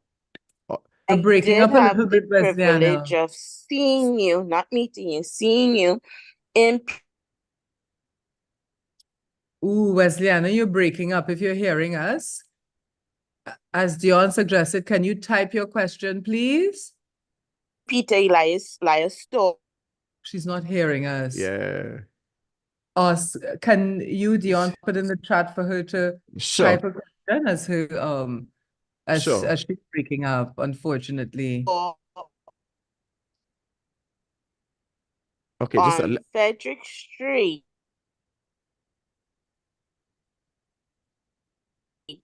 When you were extremely young, and apparently you were being prepped for the Miss Universe competition, but I was not.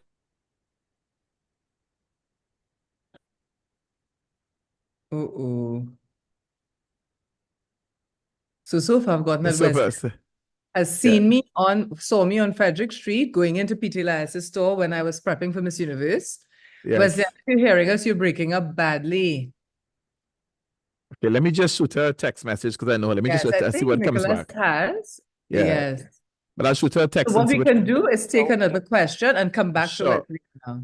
Sure, I think and I remember with you, and in my mind I was saying, wow, your height amazed me, and you were but and she's not hearing us. We're not getting through to her. So if she can see the chat, that would be great. We can have her ask a question again, you know? Yeah, Nicholas, she was going with a little story. Nicholas, just put in the chat for her that she can type a question. So while that's happening, Wendy, what I want you to do, I want you to speak to the young people of Trinidad and Tobago, taking into consideration the crime that is happening, and how can they stay away from crime? Because as you know, everybody's concerned about crime in the country. Can you talk about crime a little bit, please, and speak to the young? I want you to like you speaking to them. Absolutely. I would. Where are our young people today? Because I'm not seeing any of them. You know, but to your point, crime here, I think has almost become a profession. And I think it is largely because young people feel, and it is, and they feel this way because of their experience, that it's easier to become a successful criminal in Trinbago in many respects than it is to become a successful teacher or businessman if you are starting from scratch, or attorney.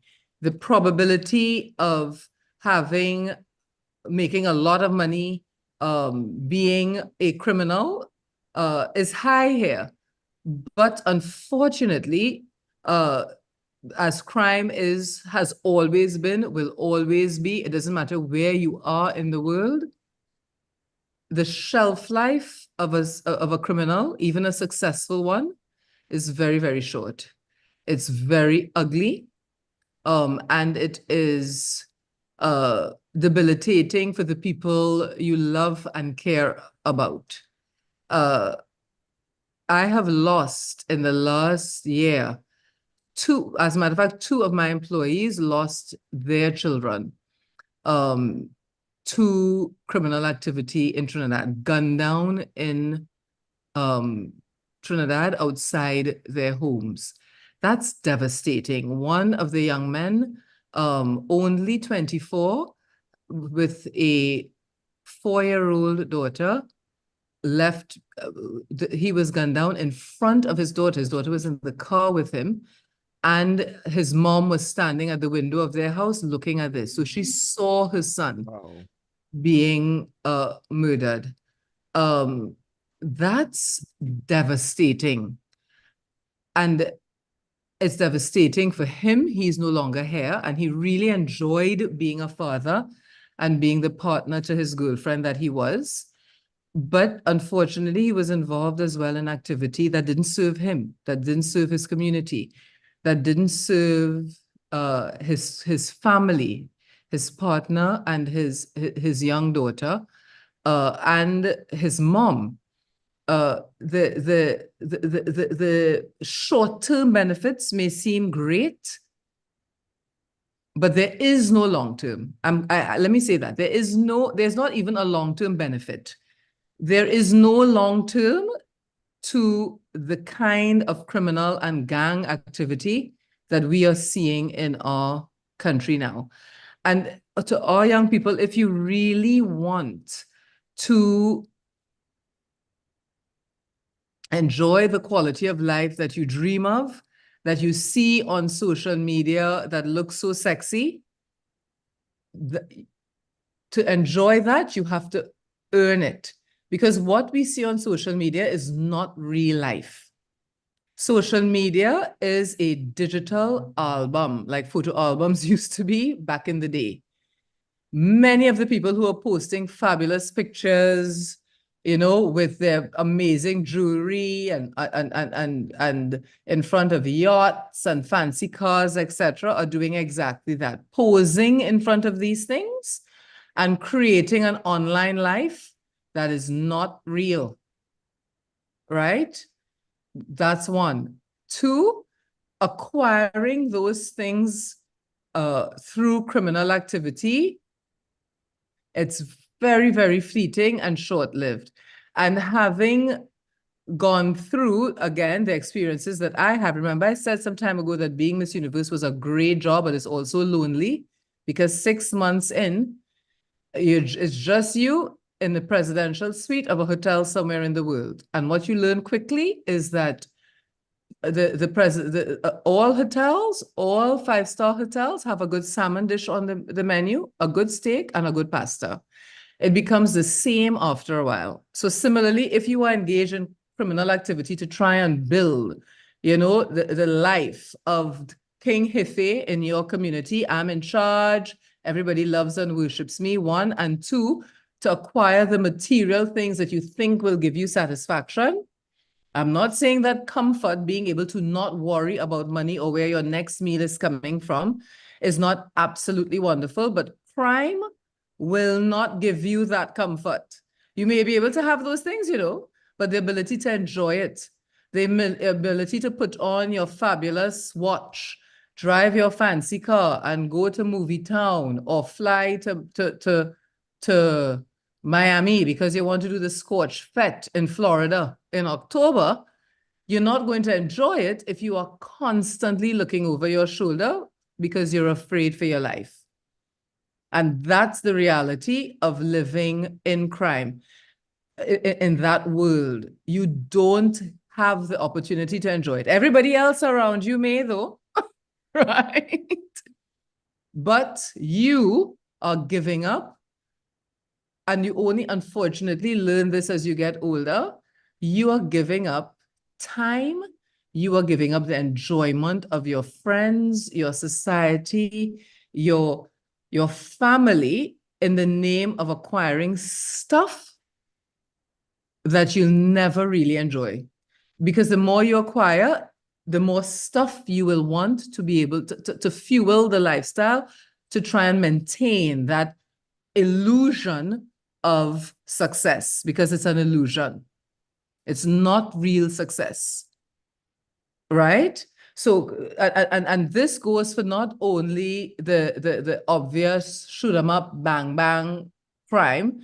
This goes for the criminals as well, who are in our politics, who are in our medical profession. If you think about it, you know, many of us look on at many of our politicians. There's some of them that we admire, and the ones that we admire, the ones that are doing good work. The ones that we know are obviously naughty, we pretend to admire them, but nobody's inviting them over to lunch. Their quality of life sucks, right? Okay? Because at the end of the day, they go home to empty big homes, and they are unfulfilled. So crime, yes, we always think of crime in terms of the most obvious, the robbing, the shooting, the very violent version of crime, which has seemed to sweep our country and our communities. But I am telling you, you will never live to truly enjoy it. Even if you survive physically, you'll be breathing dead, I call it. You'll just be existing as opposed to living. The living happens in your interactions with other human beings. And if you are constantly looking over your shoulder and you can't trust even the partner you've grown up with because he wants to take your place in the gang or the syndicate you are involved with, so you're constantly second-guessing everybody, that's no quality of life. And I know once you're in it, it's very hard to get out of it.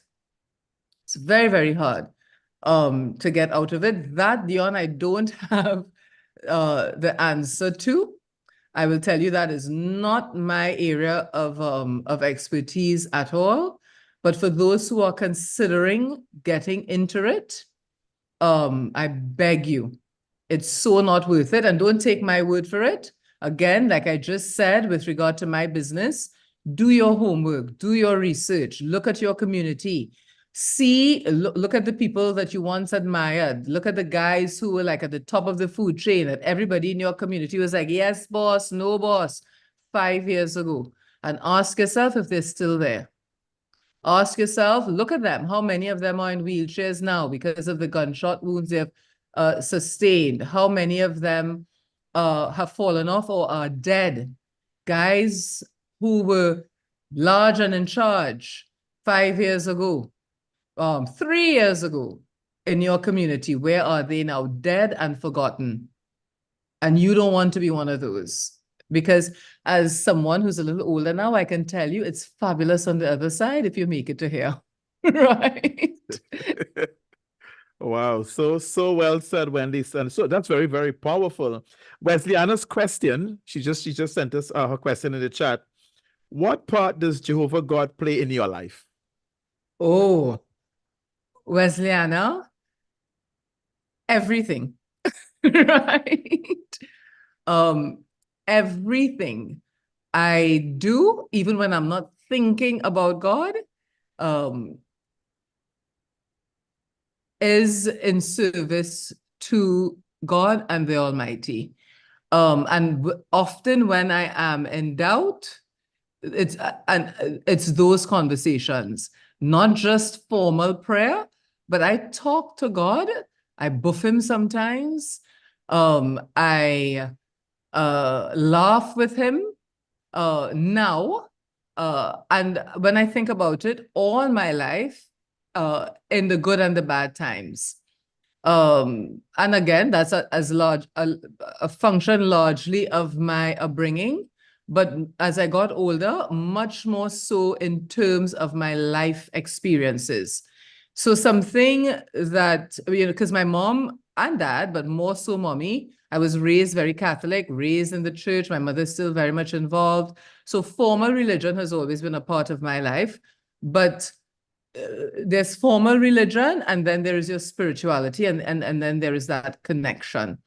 My faith, my religion is the vehicle that facilitates my relationship with God.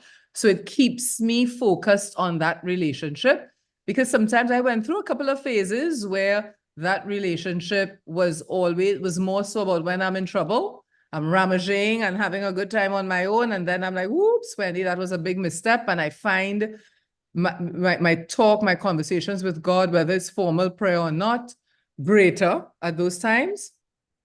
Now they happen all the time. All the time.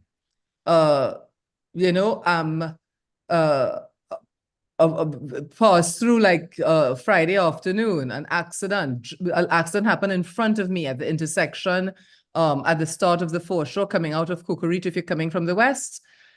And I had a lovely conversation with God and thanked him that I was not part of that.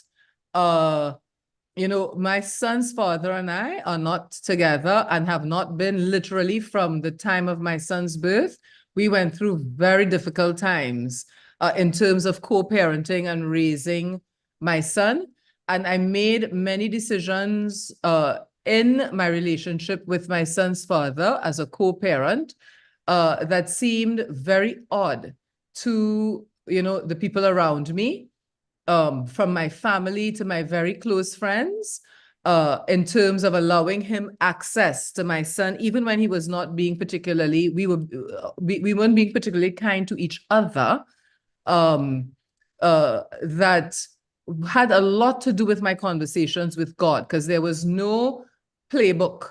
There was no one I could speak to per se in those moments. If you want to know the truth, that time was for me the most difficult time in my life in terms of my personal relationships. Alan was a dream as a kid, but I wanted to make sure that he had the full experience of his both parents in the most positive way, when even we were not positive with each other. And I didn't know who to turn to sometimes, because some of the advice I was getting, again, went against my instinct. How do I allow this man the opportunity to be fully engaged with his kid and not have access to me, Wendy? Right? That could be very tricky. And it was in my relationship with God. It was talking to God, having the ability to forgive, having the ability to separate, because I didn't always have it, the ability to separate the personal slides with me and this person as father, and being able to differentiate. It was my spirituality, and it was the constant conversations I had, I think, with God that allowed me to navigate that space. Because I will tell you, it was hard for me to confide in other human beings at that time. I needed my parents to facilitate my son's relationship with his father when I stepped back, when I removed myself completely from his life. So they couldn't have an opinion of him that was anything, of my son's father, anything but stellar. So I couldn't talk to them. I was embarrassed. My pride would not let me talk to my friends to a large extent, most of my friends.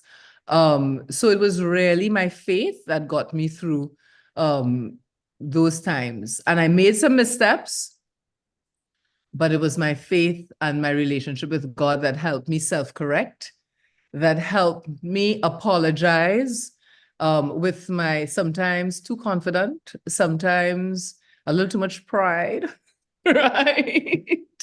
With my slightly arrogant self in those moments. It was my faith that helped me through that time. So now, coming on the other side of that, I have an excellent relationship with my son's father now, as friends, raising our son still.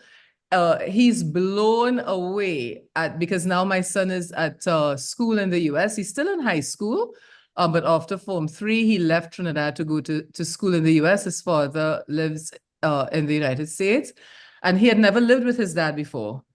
And his father was blown away at how confident and comfortable Alan was, not only hugging him and loving him up, because he always did that, but confiding in him, talking to him about girls and everything going on in his life. He's like, Wendy, you know, I'm a 50-year-old man now, and I don't think I've ever had those kind of conversations with my parents. And that came about because of the way in which I committed to my child more than I did to his father at that time. But it was the relationship with God that facilitated that. So now, Wesleyana, I speak to him morning, noon, and night. You know? Wendy, and thank you very much for that answer. You've been very, very gracious with your time. So, Wendy, to wrap up, the floor is yours. Anything you'd like to say to our young people or to our nation, our young people, with regards to hope, the floor is yours. Well, and I know if I'm correct, Dion, we have young some of our youth from Success Laventille and La Hocketa joining us this afternoon, correct? Yes, they are. Oh, so hi guys. Thank you for joining us. Very much appreciate you spending the time with me this afternoon and listening to everything that I have shared. I hope it has been impactful, meaningful. You've enjoyed it. I have spent some time at Success Laventille in the past, so but I don't know the current cohort of students at Success Laventille School particularly. So if any of you are at Success Laventille, hi, and I hope you invite me back at some point to spend some time with you. To our young people, I want to say that you are not nearly the hot mess that our media and our society would like us to believe you are. You have consistently stepped up where often our adults fail in your creativity, in your ingenuity, and that is creating beauty out of ugly. Your determination, I admire very much. So keep up the good work. When you face challenges, as I said, when you face ugly, remember that no one can do you better than you can. The resources to excel, to achieve what you want to exist all around you. You just have to be a little bit more attuned to those opportunities. So remember what I said at the beginning of our chat this afternoon. Your instinct should guide you. Hone that skill, develop that skill. Yes, preparation is exceptionally important. Knowledge, learning the craft that you would like to excel in, from teaching to running your own business to throwing the best fets in your neighborhood to being the best mother, designer, whatever you want to be, getting the knowledge. And now it's available to you, as I said, literally in the palm of your hand, and we're making it more accessible here in Trinidad and Tobago. So take full advantage of that. But being attuned, listening to your instinct, your twitch, whenever, as we say here, the hair stand up at the back of your neck or on your arms, and you have any doubt, pay attention to that.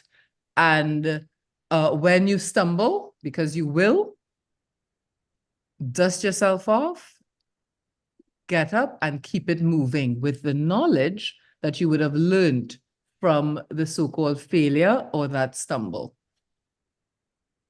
Wendy, thank you. Thank you very, very much. You know, your words of wisdom and your encouragement, and I'm sure, Wendy, you in your field, you get to go many, many different places, all over Trinidad and Tobago and all the different parts of the world. I would encourage you to keep inspiring young people and people to fulfill what is best in them and to turn the negatives into positives, because there is hope. There is hope, and they have to keep believing that, because we can't lose our young people, and we're gonna try to keep winning them and doing what is best for them.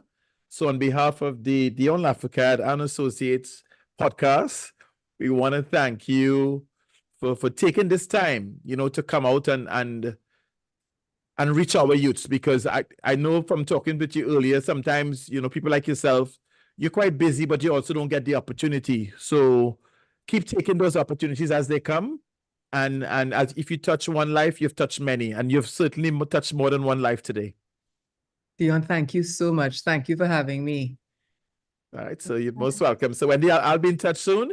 And thank you everybody for taking the time to come on, all the people live on YouTube and the people who came on to the Zoom and the many people who are going to see this podcast for sure. So have a wonderful day, everybody. Thank you for coming. So happy to have all of you.